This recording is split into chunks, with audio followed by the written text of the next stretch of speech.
We are remembering Pope Francis this morning after his death at the age of 88. Let's give you a live look at St. Peter's Square this morning, where crowds are gathering as the world mourns the loss of the Pope on this Easter Monday.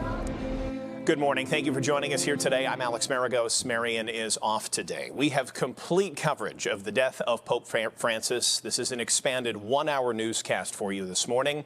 From the Vatican to right here in Chicago, we're covering every angle for you with live team coverage today. Marianne Ahern and Chuck Gowdy will join me here in the studio as we're reflecting on the Pope's life, his legacy, and also what comes next from here.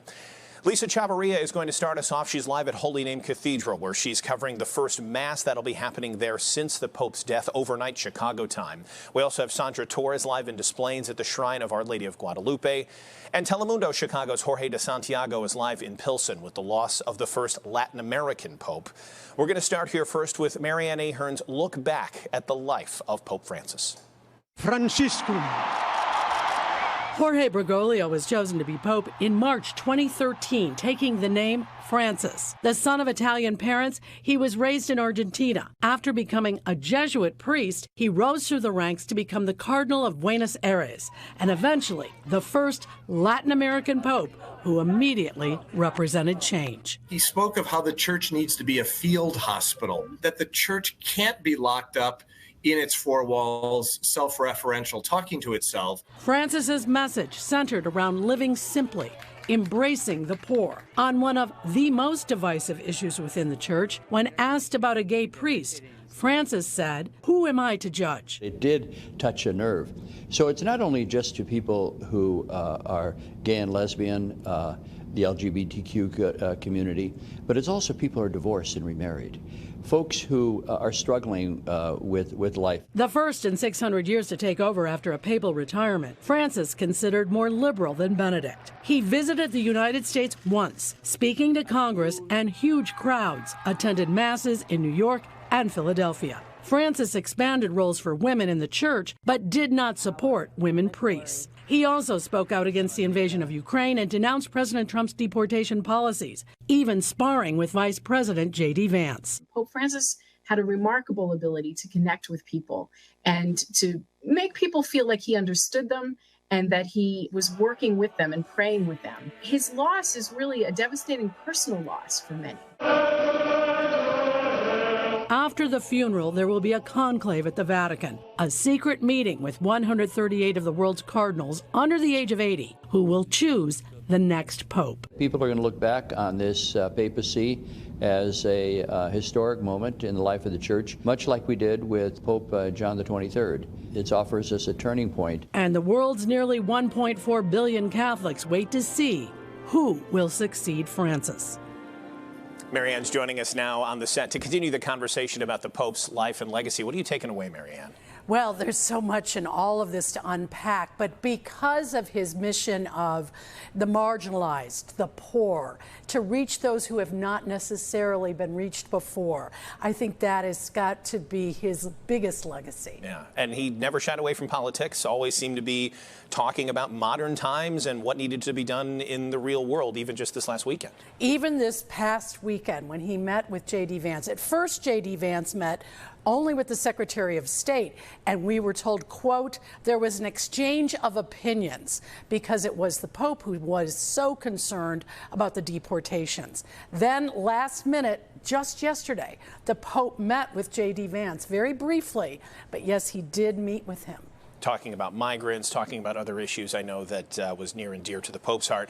Women in the church has been a big topic, of course, over the last 10, 20, 30 years. Where did he stand on that? Some change, but not a ton of change, right? Well, there more women than ever have been sort of, would you say, promoted within the church.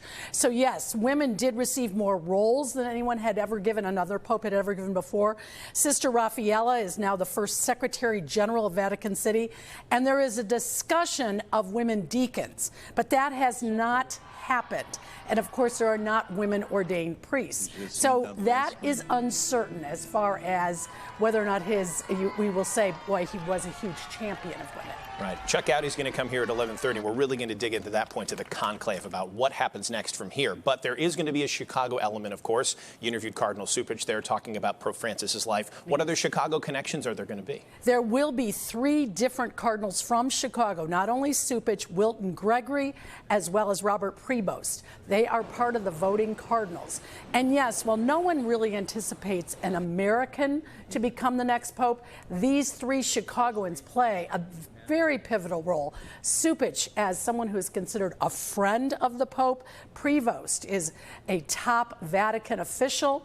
And then Wilton Gregory, one of the only black American cardinal. And while he is he is retired, but he's under the age of 80, he is allowed to be a voting member. So he'll get a vote. They will all shape who is next. And you've covered the church for decades, both the Chicago connection and broadly the Catholic Church. You're going to be going to Rome for this conclave. I will be there for the conclave. Yeah. Yes, we were there at the last one. It'll be quite interesting, and we'll keep an eye on what happens. Looking forward to everything that comes from that. Marianne, thank you so much for this morning. Now, of course, the end of Pope Francis's life is really the beginning of an age-old Catholic tradition, the process of selecting his successor. And NBC5 Investigates has what happens next, has been looking into leading contenders. Our investigative reporter, Chuck Gowdy, here has been covering the Vatican and the church for decades and joins us here with some insight. So, Chuck, what can we expect from this point here? Alex, who's next isn't just a favorite dinner party topic in Rome. The papal selection process is always underway, with names floated and cardinal contenders from the relatively small group of top Catholic churchmen who make up the College of Cardinals. And while it is an election, it is not a democracy. Rank and file Catholics don't get a vote. The next pope is chosen by 135 voting-age cardinals who were just invited by the Vatican to begin arriving tomorrow morning in Rome. Cardinals, the men in red caps and vestments, gather in a Vatican City conclave, as it's known, to begin electing a new pope. 2 to 3 weeks from now, following the pope's funeral, as the current Hollywood movie Conclave portrays, they report to the famous Sistine Chapel for a closed-door, non-public selection. Eligible cardinals are those younger than age 80, and they choose the 267th pope by secret ballot. And here are the leading contenders right now, according to experts and even betting line odds, although these are guesstimates at best. Luis Antonio Tagle, a 67-year-old archbishop from the Philippines, known as the Asian Francis, because he lines up on the late Pope's social justice views. Pietro Parolin from Italy, 70 years old, considered more moderate and the Vatican Secretary of State right now. Peter Turkson from Ghana, age 76, would be the first African pope since 496 AD. Peter Erdo, Hungary, 72 years old, leading conservative candidate, would be a shift back to the Pope John Paul positioning.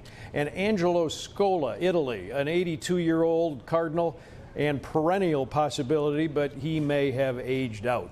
There, of course, are others in the running, and these are all cautionary possibilities. Remember, when the very popular Pope John Paul II was elected in 1978, he wasn't on anybody's list.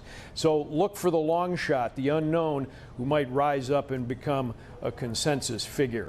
That's also how it plays out in the movies. Was Francis considered a sure thing when he was elected, or was he also a long shot to become pope? Right. He was not considered to be the front runner. He was on the list. He was, the odds makers had him someplace as a possibility.